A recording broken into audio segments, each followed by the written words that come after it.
Good morning and welcome to Bay West Church. My name is Jim Campbell. I'm the lead pastor here at Bay West Church. And I'd just like to thank you for being a part of our service, whether this is on the weekend that this airs or whether it's later on down the road.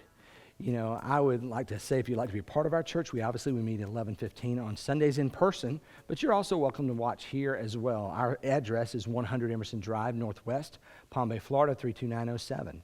You know, if you'd like to join one of our life groups that meet throughout the week, either online or in person, you can check that out at baywestchurch.com, as well as you can check out there to learn to know how to give or to find out about other things about our church. You know, as I'm recording this, it's Friday morning, November the 6th. And while we don't have an official winner to the election that everyone has been so focused on, it seems like lately, we do realize that it is probably trending toward a Biden victory. You know, and regardless, I know we may have recounts and we may have court battles and all those type of things, but regardless of all of that, and regardless of how you feel about either one of those things, one side or the other, you know, I'd like to share a few words of encouragement to you. Number one, God is still on the throne. I know you've probably heard that a lot lately, but it's true. You know, our hope has never been in a government or in a political office or even, you know, in the things around us. It's in a God. Our hope is in a God who extends far beyond those things, and we can trust in that. You know, second thing is this. God is still on his throne. And what that means for us is that our reactions over the next few days don't need to be shaped by people who argue on TV or politicians or pundits or whoever it is, you know, or people who are extreme in their political views. We don't need to be shaped by that. We are still to be governed by Christ and how we react. And, you know, there's a verse that we share with our kids all the time. It's from Romans chapter 12, verse 14. It says this, it says, "Rejoice with those who rejoice and mourn with those who mourn." And usually we share that with our kids when one of them won something and one of them didn't. You know, hey, well, you need to rejoice with the one who rejoices, and those who rejoice, you need to remember that your brother or your sister's having a hard time. You know, and I think that's something that we need to remember right now as well. You know, if your side lost, please don't go find the first supporter of the other side and give them a long list of your complaints about why everything is invalid. Please don't do that. Don't do that. You know, it's not going to fix anything. If your side won, please don't go scoreboard your friend who is a big supporter of the other side. Don't do that at all. Remember a couple of things. Remember the people that won are actually feeling a great sense of encouragement and a great sense of relief because they were very concerned and they had some valid things there. You know, and to them, it was a big deal, and they're feeling like a great weight is lifted off their shoulders. Let's don't rain on that, okay? But also remember the people that lost. Now, they are very concerned, and some of them are very afraid, and they have some good points as well. And so what we need to remember is now is not the time, you know, to not realize that they're hurt and confused and may have put a lot of energy into this. You know, here's what I would challenge you to do. If your side lost, I want you to go to find the first person, your friend that supports the other side, and I want you to go to them and say this to them, "I am so happy for you. I'm glad that you are more relieved. I don't ever want you to be afraid. I don't want you to be discouraged, and I'm happy for you." Because we can all say that.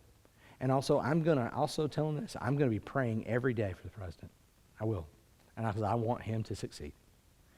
You know, and if you lost, if your side lost, if your side won, here's what I would like for you to do. Go find that supporter of the other side, you know, that and find them that's your friend and say, "Look, man, I know this hurt you. I know it did. You know, I can tell that you're concerned and you're afraid, and I'm sorry that I never want you to feel that way. I'm your friend, and I'm going to be here, and I'm going to stand beside you no matter what happens in the future, and I'm going to be praying for you." See, I think that's the better way to go about it. Rejoice with those who rejoice, mourn with those who mourn. But the last thing I want to tell you, the third thing is this. God is still on his throne. And what that means for us is that our purpose as Christ followers has never changed. It really hasn't.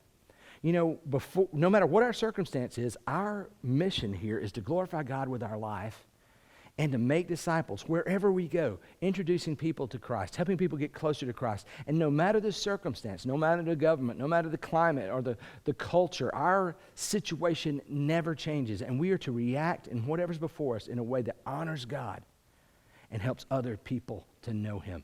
That's where we are. So I challenge you today, move forward in that. Let's pray. God, thank you so much for all you are. Thank you for all that you've given us. Lord, we trust you with everything.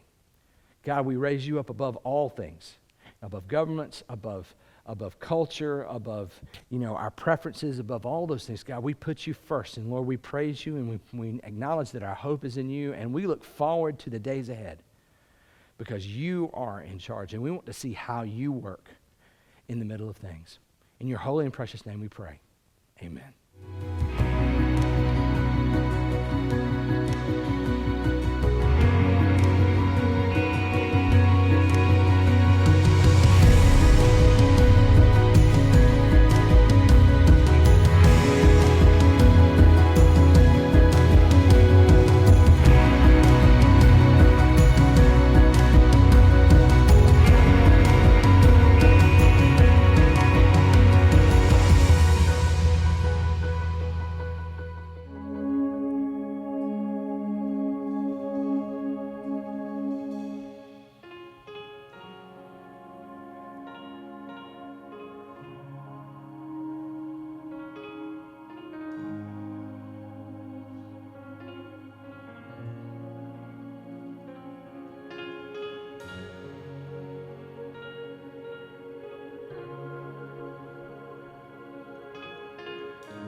You are here, moving in our midst. I worship you. I worship you. You are here, working in this place. I worship you. I worship you. You are here, moving in our midst. I worship you. I worship you. You are here, working in this place. I worship you. I worship you. We make miracle work, promise keep, light in the darkness, my God, that is who you are. We make miracle work, promise keep, light in the darkness, my God, that is who you are. You are here, touching every heart. I worship you. I worship you. You are here, healing every heart. I worship you.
Sing it with me.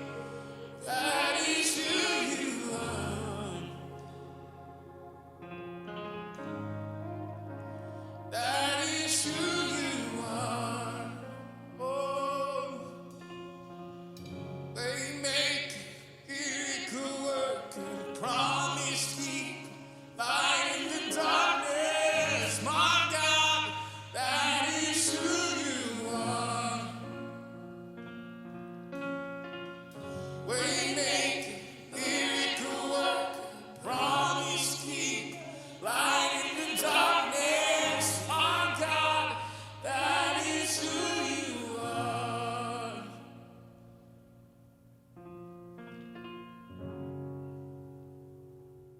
You know, the other day we had some guests come in and stay at our house. And you know how you do when guests come in, you have the big cleaning. And we had this super huge cleaning in our house, an organization of our house, the likes of which I don't think we've had since maybe the last time we had guests in for the weekend. So anyway, we went in and we cleaned up all this stuff. We went into the dark places. You know where the unpacked boxes that have moved in your home and just stay in the corner all that time. We went in there and bravely challenged a lot of that space. And what we did throughout the time was to reduce a lot of the clutter in our home. And when we got finished, I looked around. I was like, man, look at all this space that we have. We were making space. You know, it's funny, I thought, in the middle of this series, here we are, we're making space in our home, but I began to think, you know, there's a lot of the same principles that we use to make space in our home, we used to make space, you know, in our life. We can use to make space in our lives. I mean, we kind of had a set of principles. We had where we wanted to go, you know. This is what we want to end up with, the type of things that we want to have. We had some priorities, you know. Here's some things that are important, you know, and we would prioritize things. Here's things that we should keep, you know. Here's things that we need every day. Here's things that they can really go away into storage. Here's some stuff that just needs to be thrown away. It's outlived its usefulness. You know, here's another things that might be valuable to other people, and we gave them away, you know. And through that, we put our principles and our priorities together, and we created a plan. And we kind of attacked our home and cleaned out a lot of space, decluttered a lot of things. And I find that in the midst of the declutter, you know, with all the space, I find contentment in that. And I say that's so similar to how we live our lives. You know, this morning I really want to talk about an area of our lives that I feel is one of the hardest areas that anyone has to create space and to make space. And I feel like this is a crucial area, one, because it's difficult to do that, but also when this area is cluttered and not clear, a lot of times it spills over into so many other areas of our lives, and that's in the area of wealth. And you say, wealth, Jim, I'm not wealthy. No, I'm not saying you're wealthy, but wealth, as it's defined, is simply just the resources and the money that you have. You know, the truth is that a lot of us, we just kind of go through life, and we may have a plan, we may not have a plan. A lot of times, for the most of us, we don't have a really good plan for how we handle our finances. We just kind of deal with stuff as it comes up. You know, we don't, you know, a lot of times in those plans, things get left out, or they get left out till later, and then we have a big burden when they come in. Or sometimes when we do have some extra that comes into our lives, a lot of times we don't plan to have space in our finances because we're not used to having space. Everything's very tight.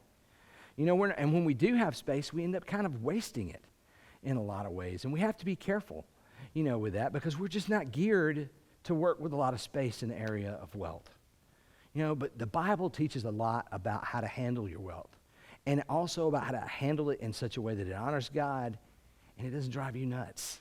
So I want to take a look at this really quick this morning, and we learn a few things about the area of wealth that from God's word that we need to understand, because everything that you see, everything that you touch, everything that's around you in some way, some shape, some form is meant to help you know Christ better. So let's take a look at that. First, we want to understand what's the purpose of wealth.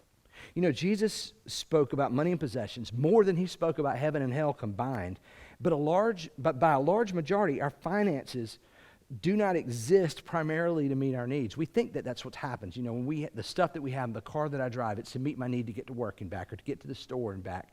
You know, the money that I have, it's supposed to buy things, you know, so that I can have stuff, I can have food, I can have all these things. And we feel like that's what gives us stability a lot of times, but that's not true. You know, Matthew 6:31-33 says this, "So do not worry, what shall we eat, or what shall we drink, or what shall we wear? For the pagans run after all these things, and your heavenly Father knows that you need them. But seek first his kingdom and his righteousness, and all of these things, the stuff we just mentioned, will be given to you. See, the truth about our things is like everything else in our life. They were made to aid us in becoming and making disciples. The mission that Jesus left us is why we have wealth and the ability to produce it. But where does it come from? I think it's important to recognize that. In Deuteronomy 8:18, it says this. It says, "But remember the Lord your God, for it is he who gives you the ability to produce wealth, and so confirms his covenant, which he swore to your ancestors as it is today." See, Deuteronomy 8:18 tells us where wealth comes from. It comes from God. Wealth comes directly from God. God is not only the source, but he is also the producer of wealth. God is our provider when it comes to wealth. And in providing us with means, really God teaches us 5 principles with how we are, are to govern how we use these principles. I wish I could say that I was so cool and came up with these 5 principles, but I actually heard a pastor preach on this a long time ago. His name was Bill Hybels, and he shared this information, and I thought, man, that's awesome. I want to share that with you today because it was great. Here's the 5 biblical principles about finances. Number 1, that you should earn ethically. Earn ethically. Whatever you do to make wealth or to gain wealth needs to be done in a way that is honoring to God. Proverbs 13:11 says this. It says, "Wealth obtained by fraud dwindles, but the one who gathers by labor increases it." We should earn our wealth legally. We should earn it. We should work hard to do it. Proverbs 13:4 said, "A sluggard's appetite is never filled, but the desires of the diligent are fully satisfied." Proverbs 28:19 says, "Those who work their land will have abundant food, but those who chase fantasies will have their fill of poverty." What that means for us is a lot of us, we work for an employer. And what that means is that we need to work hard for that employer. Colossians 3 tells us that we should do all the things that we do as working for the Lord, not for men. And so we should work, when you go to your work and you work at your job, you should work it in such a way that God would be pleased with your work. Now, you may have a boss that's frustrating or that demands too much or whatever, but you should realize, look, I am doing what I'm doing right now because I want to honor God, and I want my actions to be honorable to him. So I'm going to do that to the best of my ability. The truth is that a lot of the truth is that working hard, it really causes you to spend less in a lot of ways because your time is more focused. I remember I was in school one time, and the best grades I ever had in college was when I was the most busy. I remember that semester I was on a leadership team at our Baptist Student Union. I was singing in a group that traveled. I was also performing. We had a musical, and I was rehearsing for a big musical. And we had a big concert with our school choir stuff. And I was in the marketing club, and I was taking 20 hours of classes. And it was just a boatload of stuff. And I was so busy, but I was so focused. And I made all A's and 1 B+ that semester. That was the best grades I'd ever made. And I realized because I was so focused and so managed with what I did, I had less time to waste things, less time because I was more focused. But secondly, the second thing is not only earn ethically, but you need to spend wisely. Spend wisely. It says, in other words, here's the biggest thing. Here's a good one. You need to spend what you have, not what you don't. And the quickest way to be able to do that is to have a budget, to know what comes in and what goes out of your income. When we're talking about earning ethically, spending wisely, these are type of principles and priorities as we want to honor God with what we do, but we need to have a plan. This is a plan. This is kind of what a budget is. Let me read this to you in Proverbs. Proverbs 24:3-4 says this. It says, "By wisdom a house is built, and through understanding it is established. Through knowledge its rooms are filled with rare and beautiful treasures." One of the things I love about Katie is she does a great job in so many things, but one is with the way she has helped train our kids with finances. She has an envelope system that her father used to teach her, and she's kind of tweaked it a little bit and uses that with the kids. And really you have like 4 envelopes. The first envelope is the tithe envelope. That's where they take 10% of whatever they get from their chores or from outside money or gifts or stuff like that, and they give that to the Lord, because that's one of the most important principles of spending. That's a top priority. We talk about priorities and principles and plan, But the second thing is the save envelope. That's where they take a percentage of what they do, and that's saving kind of for just anything. Like I'm just saving for something that, just in case I need some extra money, I'm putting some away. I'm socking a little bit away to teach that principle of saving. The third one is the one my kids really love. It's called the spend envelope. It's where you can put, it's where you're going to spend that money, and this is stuff that you got. That's pocket money that you can go and do what you want with and stuff like that, and that kind of works for there. But we also have a fourth envelope that's called the save a while. And what the save a while is for, it's a goal that you may have upcoming that's important, and you're putting a little bit back each time. And every time they settle up with their chore money or money that they've had come in from gifts or outside things, they sit down with that money and they look at it and, okay, here's where we're going to place this, because they understand they need a plan so they can spend wisely. Katie and I, we have a budget. Katie does it. She has a spreadsheet. She is uber spreadsheet person and crazy about it. So we have categories, and we track our spending over each year. And Katie is really good about it, but she's tracked them in categories, and we once a month, I get an email from her with her spreadsheet on it to take a look at, and it's awesome. It's got like color-coded. We went over in here, we went under in here, we're doing great here, we're not doing good here, and we go that. What we do, really is we decided on our priorities. Our priorities are, one, we want to honor God with everything we do. You have to have a place to live, you have to have food, you have to have those things. The essential needs go first, and then we kind of back down priorities from there, to what we need, and in the luxuries of life, those come in the farther out from the needs. Those are out of more of what's left. A lot of people, sometimes they just go for, I want this, and they spend all the money on this, and they just deal with what's left. I'll just eat ramen noodles and sand for the next 3 weeks. It'll be okay. I'll have the iPhone. That's not really how you need to do things, I don't think. You start that, you make your plan, and what we do is we plan for all the stuff that we do. We communicate about the plan. Like I said, she sends me the email, and, I look at it. We have to sit down, and we'll sit down and talk, and sometimes we have to adjust the plan, because we look at, hey, this is actually costing more than what we're doing. So we're going to have to actually spend less in another category. We're going to have to tighten up over here and move money over, realize, because this is going to be more important, or more, this is going to cost more on normal, like when gas costs more, or when gas costs less. We make those adjustments in the budget. So basically we decide on our priorities, our principles and our priorities, then we add our principles, which makes our plan. We communicate about the plan with each other, and then we adjust the plan as we go along, and that happens sometimes throughout the year. But an important thing too with this is we also seek godly counsel. We're fortunate to have godly parents that helped us shape us in how we spend and how we deal with finances.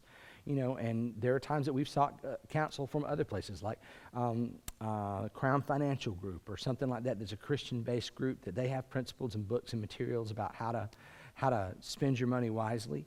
We've looked at those. We seek godly counsel because we realize in Proverbs 15:22 it says, plans fail for lack of counsel, but with many advisors they succeed. And I want to share that counsel is not just somebody giving you their opinion, but that is really the truth, is godly counsel. Psalm 1:1 tells us that a man is blessed when he doesn't walk in the counsel of the ungodly. So anytime you see the Bible talk about counsel or anything like that, it's always godly counsel. That's important. So here's the first thing. We earn ethically, we spend wisely. And the third thing is we avoid destructive debt. When I talked about spending what you have, not what you don't, it's really important. You try to keep out of debt, because one thing, debt steals freedom. In Proverbs 22:7 says, and the borrower is a slave to the lender. And the truth is, financing is never free. You're always going to pay some cost on top of it. You're going to pay for the right to pay payments. So you're going to pay more money. You don't believe it? If you've ever bought a house, at the end of your home loan, you can take a look at here's what I bought it for. Well, I made such a good deal. I'm going to go look down at the end and see what you're going to pay for it by the end of those 30 years. And you'll be like, it's not as great a deal as I thought it was. It's going to be all this money. Realize that but what's important for us is we realize that as we stay out of that debt, we need to be careful about how we do stuff, how we go into things, what we buy, what we spend financing on. You know, I know that a lot of times, sometimes if you look at the market prices, it's cheaper to buy than it is to rent when you're talking about a home if you can. Now, the prices might be somewhat similar, but the truth is when you're buying a home, you're paying in equity that if you need to sell the home, you can get it back, hopefully, unless you bought it at a really high price and the market is really low. It's a gamble. It's a gamble that you take, but it's part of it as well. You know, and a lot of times what this causes us when we avoid destructive debt, it causes us to make choices based on our priorities. You know, I said the highest priority that we had were the things, you know, that were most important. We got to have a place to live, got to have a place to sleep, got to have clothes, you know, got to have food, you know, clothes, those type of things. First of all, it's tithe, then it's those things, and then we move out from there. That causes us at some points when we look at the things like what TV do you have, what phone do you buy? You know, maybe we don't buy the most expensive phone. Maybe we buy something that's cheaper, or something that's a generation back, because we want to make sure that we stay within our budget. We don't overspend just to get something for the moment. You know, and that's not done because we want to have more money in our bank account, or we're just numbers, or we're just skinflints, but we want to honor God in the way that we do things, and we want to consult Him in the decisions that we make. So we consider carefully any debt that you choose to get into. Some debt in our society it's better. Like, for example, sometimes when you buy that, like buying a house versus renting, you know, if you can do that. But you have to consider the cost in each situation. If you are in debt, here's something I say. If you say, man, I got a mountain of debt, I got a whole lot of debt. Well, here's what I would encourage you to do. This is information that we've gotten from some of the wise counsel that we've sought. It says, take the smallest debt that you have. Sacrifice to pay that off as fast as you can. Then take the money that you were paying for that, put that on the next biggest debt, and just start paying really hard against that to get rid of it. And use the encouragement and the momentum you get by getting rid of that debt to continue to keep going and motivate you to keep going. But not only do you earn ethically, spend wisely, avoid destructive debt, but here's the other thing. You need to save consistently. You know, Proverbs 21:20 says this. It says, the wise store up choice food and olive oil, but fools gulp theirs down. What that says is you need to save. Wise people save, but the fools just spend everything they have on whatever they can get. You know, you can't do these things. You can't spend and save if you spend everything on your paycheck for whatever. Now, some of us, we're in seasons where our paycheck goes to specific bills. You know, and sometimes we have to work to cut. Sometimes our paycheck goes, we may not have much to begin with, we also spend outside of that. You know, we kind of, you know, we get the impulse buy, or we go to here, you know, or go to there, and we get the extra thing that's not in the plan, and that's really what's eating up our money. But that's where we go back to knowing what goes in and what comes out. You know, every paycheck you get, you should put something back, even if it's like $5. Get in the habit of doing that. Just put money back each time. But how do you save? How do you do that? One of the biggest ways you can save is to live on margin. In other words, make space and live on that. You know, everyone should live on margin, both that, and that goes across the board, whether it's physically, spiritually, you know, with your time, your schedule, your finances. The principle of time management, a good one that I use is this. If I have an activity and it's going to take me 30 minutes to do it, I budget that out. I'm actually going to budget 45, because most of the time something's going to happen in that 30 minutes that it's not going to work like I thought it did, and it's going to take longer time. So I'm going to budget more time than what it should take. You know, and so I do that. You know, but that also I also keep back some short tasks that I can do at any time. You know, on my phone, I have an app for scripture memory. If let's say I spend 30 minutes and I get that time back, you know, and maybe I've scheduled something, and so now I've got a gap of like 15 minutes. Well, that's when I'm going to work on my scripture memory. That's where I'm going to work on other projects like that. That could be thank you notes or different things like that. That's where I'm going to work at those small projects, is things that I have that I can do when my time, you know, when I get the extra time and I have margin. You know, we need to watch about, there's a philosophy that's among our world and our culture, and it comes out all the time.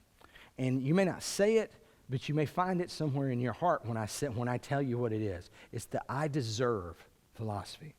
You know, I deserve this. I deserve that. I deserve the big car. I deserve the big job. I deserve the super phone. I deserve all of these things.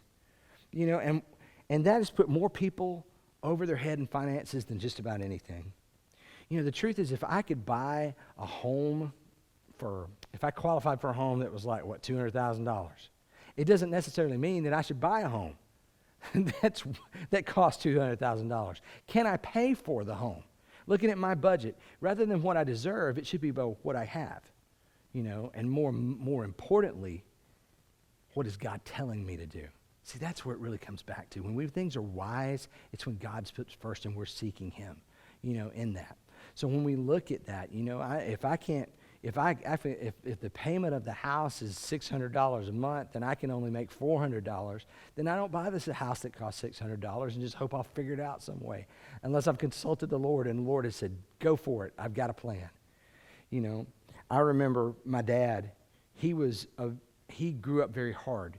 He was the seventh son and the 11th child to a mom, and his dad died when he was 8, and this was during the Great Depression.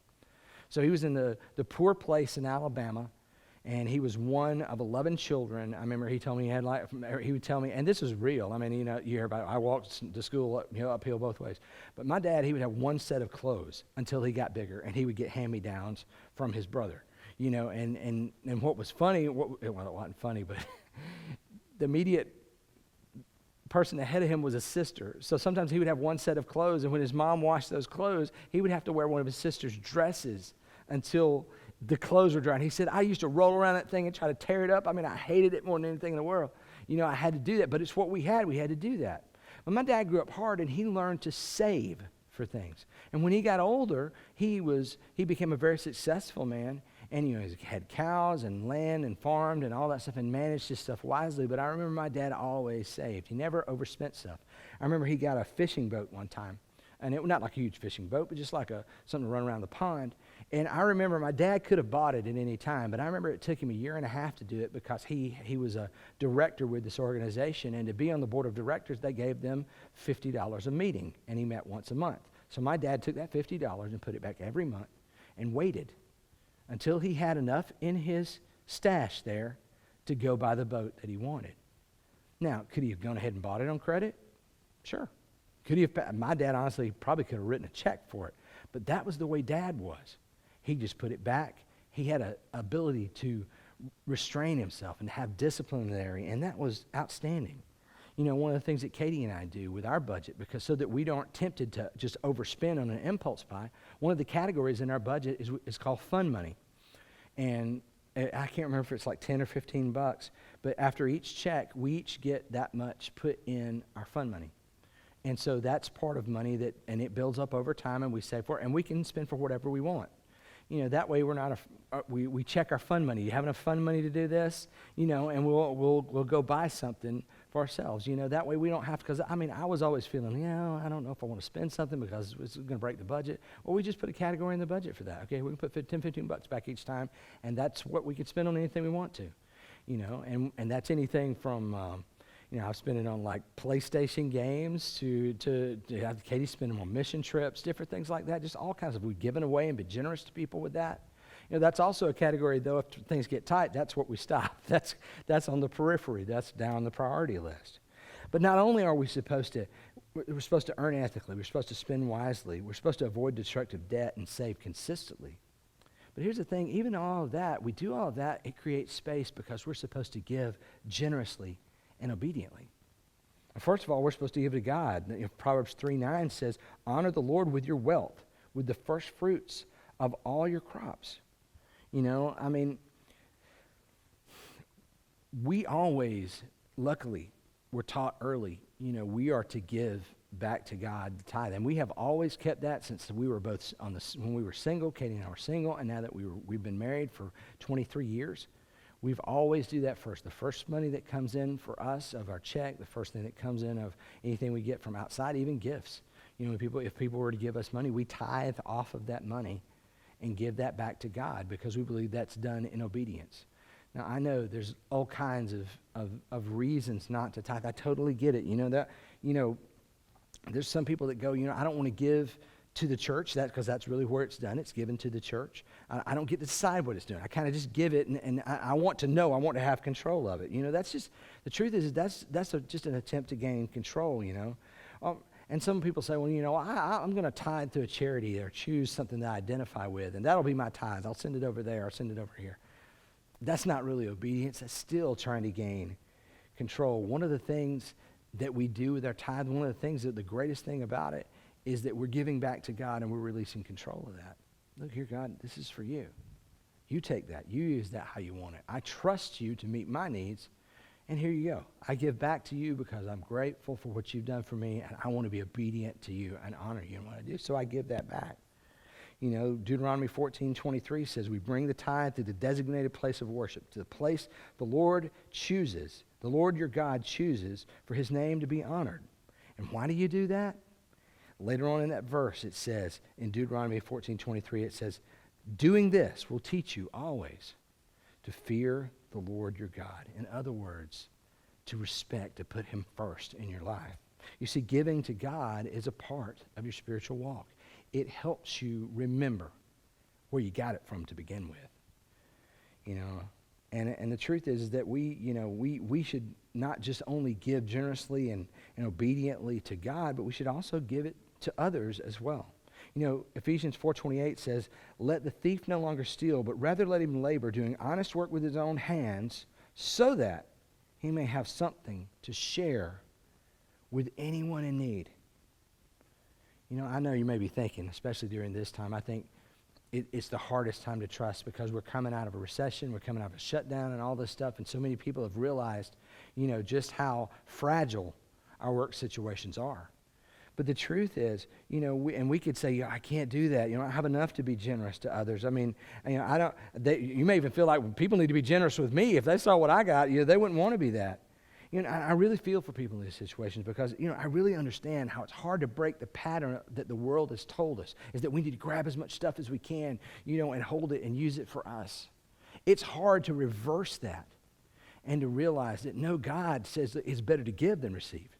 Maybe your neighbor across the street or someone you see, maybe someone you see at a stoplight or something like that they need food or they need money, and God moves you to give that to them. And maybe that's hard. Maybe that's hard for you. Maybe that's not. Maybe it's in your nature. Maybe it's not. But the truth is that God said that the righteous are always generous. And that is a characteristic that God cultivates within his people. And you may say, I don't have enough money to be obedient to God to tithe, but the truth is, I believe the opposite. I believe you never make enough money not to tithe to the Lord. You never make enough to not to be obedient to God. Luke 6:38 says this. It says, give and you will receive. Your gift will return to you in full, pressed down and shaken together to make room for more, running over and poured into your lap. The amount you give will determine the amount you get back. Now, I don't believe that is some prosperity gospel thing where if I just pile a lot of money on God, he can give a lot of money back to me. I can tell you in truth throughout my life, I have always tithed to the Lord, and God has given me everything that I have, but I haven't it's not an investment that I make where here's a lot of money and I'm going to gain this big reward financially down the road. I do have seen at times in God's life where he has blessed us because and I believe this is true, if we're faithful in an area, to what God said to do, that things work out better for us than if we weren't, and I see that in the area of finances as well. But the truth is that we are to be these principles. We need to put these principles in place to create our plan because our priority is to honor the Lord. I'm going to tell you something too. When we cleaned our house, last week, and we've made all this space, and it's really cool and great, but you know what I find myself wanting to do? I find myself now, I'm just going to put this here, and I'm just going to put that there, and I'm going to put that there, and I realized this week, I was like, Jim, if you keep doing that, you're going to have the same cluttered house you had before, because when we get space in our lives, sometimes we don't know what to do with it. We think we need to fill it up. And that's one of the hardest things, whether it's in your schedule and you have loads of things you're scheduling, and finally carve a bunch of stuff out of your schedule, like with the shutdown. Everything just, and maybe you had work you had to go to, but there were outside activities that stopped. And you want to cram things in there, but I wanted to encourage you, don't. What I would be doing when I would just throw things down is like, I'm going against the plan that I made. You see, we had a priority to make some space in our home. We had some principles about how we went about that, and we made a plan to do that. Sometimes the hardest thing is when you create space is to keep space. And I want to encourage you to do that. Here's my charge to you. I want you to go down and sit down and look at these principles, earning ethically, spending wisely, avoid destructive debt, save consistently, give generously and obediently. I want you to look at how you're earning your money. Are you being honest? I'm going to say this as well. Are you being honest with your taxes? Jesus said that we are to render Caesar what's Caesar's. Don't cheat on your taxes. Earn your money ethically. Earn what you do. Spend wisely. And I don't mean just spend smartly, but I also want you to say, God, what do you want? How do you want me to spend this money? Is there an area? Look at what you're spending. Get control of it. Write down. Hey, if you don't have a budget or a tracking system, then start writing down. I spent X amount on gas this week. I spent X amount this. And start looking at where your money is going. And say, okay, God, is there any area in here that's weird? Or you may look at it and go, I didn't believe I was spending that much on, pizza and Coke. I had no idea, But, here you are. And maybe I need to get that under control. And then I want you to sit there and figure out a plan for that. I want you to avoid destructive debt. Credit card debt is horrible to get into. Don't get into that if there's any way possible. We have a credit card, but luckily when I was younger, I got the first credit card in my family. My dad and my mom didn't have one. And I got one. It was and when I was in college. But I was always diligent to pay it off every month. I never carried a balance over. I carried a balance over, I think, one time that I remember. I think there was 2 times. But there was the only 2 times. I think the only time I can remember right now was when I bought Katie's ring.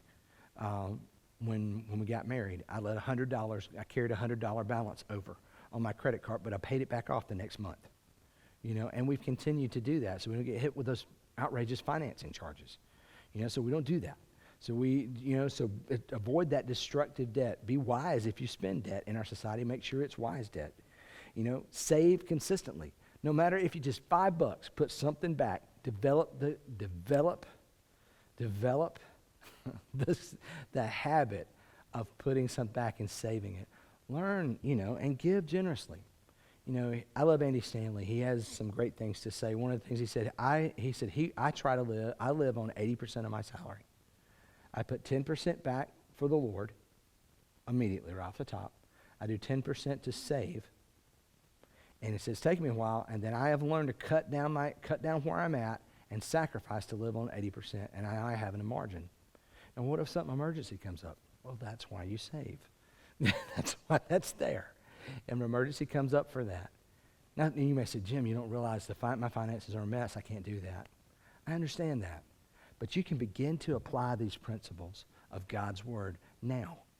You can start where you are as best you can. And I would challenge you to seek God in whatever way you can. Say, look, God, how do you want me to make changes? What do you want me to do? I submit this to you. Show it to me. Give me wisdom. Maybe seek counsel. Maybe read a couple of books, from like Dave Ramsey or from Crown Financial. I think it's Crown Money, Crown Financial. But maybe read some stuff from them and start to apply some principles in your life. But start to honor God with the way you manage your stuff. And you may find out that the space you create helps you in many areas. Because a lot of times when we get tight in our money and we don't have space there, it spills over into our marriage because we're stressed out and we fight. It's one of the biggest reasons to fight in marriages is money. Sometimes when we find that we've overspent and we've overcommitted, we have to take on a second job, a third job, or we work crazy hours and we're tired and grumpy and frustrated with those around us. We don't feel good enough to honor the Lord in the way we do things. And we just continually eat up all our time. And we eat up all our time that God would be able to talk to us because we're spending so much time trying to make money. That's why this area is so important, because it kind of drives some of the other things we do. There's no other time. There's only 2 things that we spend a whole lot of hours on. The most hours we spend on usually is working and sleep. And sadly enough, some people work more than they sleep. So I think that's something that we need to be aware of, because we don't work just to work. We work to make money to help us out in all these other areas. So this is the area we need to get we need to get in control. And so I encourage you to do that today. If you don't know Christ today, really all the money stuff. That's great, and it'll work for you, but it's never going to kick off into what it should be until you have a relationship with Christ. That's extremely, extremely important, and I encourage you to do that. If you've never done that, basically all it is this, is we recognize that we've all sinned. Everybody's all screwed up somewhere. I don't know anybody in the world who's never made a mistake, but what we realize is that when we go against God once on the universal law that he's created, when we go against him once, we deserve sin and death. We deserve death from that, and that's not just physical death, but that's separation from him for eternity. But see, God wasn't willing to leave us in that condition, so he sent Jesus, to come to earth and to be fully God, fully man, and he lived an entire life and never sinned. He never did anything that God didn't want him to do. And he died on a cross and took on the cost of our sin, which is that separation and death. He died on a cross, took that punishment for us, but he rose again on the third day. And he's given us the opportunity that if we commit our lives to him and begin a relationship with him, that his sacrifice covers our sin and allows us to reconnect to the God that we were cut off of when we walked away. And I desire that for you, wherever you are out there. That's important. It's more important than money and finances or anything else. It is the germane decision that will change your life. And so I plead with you, if that's who you are and you're hearing this today, I don't care if this is airing months later or whatever and you just happen to cross it and you were just scrolling through it and scrubbing along and you're hitting this moment. No, God put you here right now to hear what I'm saying. It's time for you to make a decision for him. It's time for you to let him have control of your life and to see all the blessings that come from that. So the way you do that is, a lot of times, you just make a decision in your heart. Romans 10:9-10 says, look, if you confess with your mouth that Jesus is Lord, I'm believing outside. Yes, Jesus is my Lord, I believe it. And believe in your heart that God's raised him from the dead. In other words, believe in your heart in such a way that I'm putting my whole life in your hands. I'm going to let you manage my life. That believe in your heart term there is almost like a managership or an ownership of your life. If I believe in God and I put my trust in him, and I'm going to live it your way, Christ, that's when you become a Christian. And we would love to know about that. If you would go to baywestchurch.com/connect and fill out that card, let us know. Or maybe there's a link around this interface that you're watching that says Connect card. We would love to know about that. I don't care where you live, if you're watching this from, Pennsylvania or whatever. We do have people periodically that watch from all over, and I'll hear from them here and there. And I'm thankful to hear about that. We want to know if you make a decision for Christ. You may never be a part of our church in person, but dude, if you follow Christ, that's the whole reason we're here. So we would love to know that. If you live in another place, you'd love to find a church once you follow Christ. I would love to try to help you find a church where you are. So send us in that Connect card. Let us know if you live in town and would love to be a part of our church. You're so welcome to come. 100 Emerson Drive, Northwest Palm Bay, Florida, 32907. If you have a connection already with another church, or you're having a church home and you just saw this and God did something in your life, man, go tell your pastor. He's going to love it. Plug in hard, and make a difference for Christ where you're at. I want to thank you so much for being a part of our church today. We're going to continue with our Make Space series next week, and so we're looking forward to what God's going to be telling us there. Remember, find the person, if you're guy one, find the person who's down in the dumps and remind them, hey, I love you, and I'm sorry it's that way, but we're going to be friends. And if you lost, you find that supporter, and you rejoice with those who rejoice and mourn with those who mourn. And we'll see you guys next week. Later.